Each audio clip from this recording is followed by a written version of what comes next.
భగభగబండేటటువంటి నిప్పులలో చిన్న దూది పింజ మనం వేస్తే అసలు దాంట్లో పడ్డట్టు కానీ కాలినట్టు కానీ నీకు ఎక్కడ బూడిది కూడా మిగలకుండా మొత్తం అది నుసైపోతుంది. అలాగే మనం తెలియక ఎప్పుడో చేసి పెట్టుకున్నటువంటి ప్రాచీన పాప రాశి ఎన్ని కోట్ల జన్మలలో చేసి పెట్టుకున్నదైనా ఇప్పుడు నీకు జ్ఞానం కలిగి స్వామి యొక్క నామాన్ని, కృష్ణనామాన్ని, నారాయణ మంత్రాన్ని నువ్వు విశ్వాసంతో కనుక చక్కగా పలకగలిగితే ఆ నామ ప్రభావం అనే నిప్పులో ఈ పాత పాప రాసంతా పడి మొత్తం అంతకాలంగా పేరుకునేది ఎట్లా పోతుందండి? డౌట్ నీకు రావక్కర్లేదు.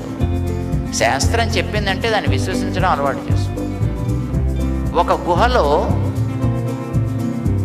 కొన్ని వేల సంవత్సరాలుగా చీకటి పేరుకుందండి. ఒక గుహలో, కొండ గుహలో. మేము ఆ మధ్యన ఇప్పుడు అమెరికాలో ఉండేటప్పుడు అక్కడ కొన్ని కేవ్స్ ఉన్నాయండి, కేవరిన్స్ అంటారు వాటిని. ఆ గుహల్లోకి మొట్టమొదట ఒక ఆయన వెళ్ళాడండి, ఏదో 18-19 శతాబ్దాల్లో వెళ్ళాడండి. ఆ గుహలో కొన్ని లక్షల సంవత్సరాలుగా చీకటి పేరుకుందండి. ఆ తర్వాత ఒక ఆయన వెళ్ళి అక్కడ చిన్న దీపం వెలిగించాడు. మొత్తం లక్షల సంవత్సరాలుగా పేరుకొని చీకటి కూడా పోయిందండి.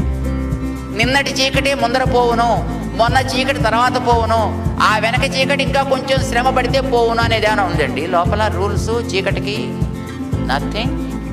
చీకటి ఎంత పాతదైనా, దీపం ఎంత చిన్నదైనా ఆ చీకటిని పోగొట్టగలిగినట్టుగానే మనలో పాపాలు ఎప్పటి నుంచో పేరుకుని ఉండొచ్చు, కొన్ని వందల వేల లక్షల కోట్ల సంవత్సరాలుగా ఉన్నవైనా కావచ్చును.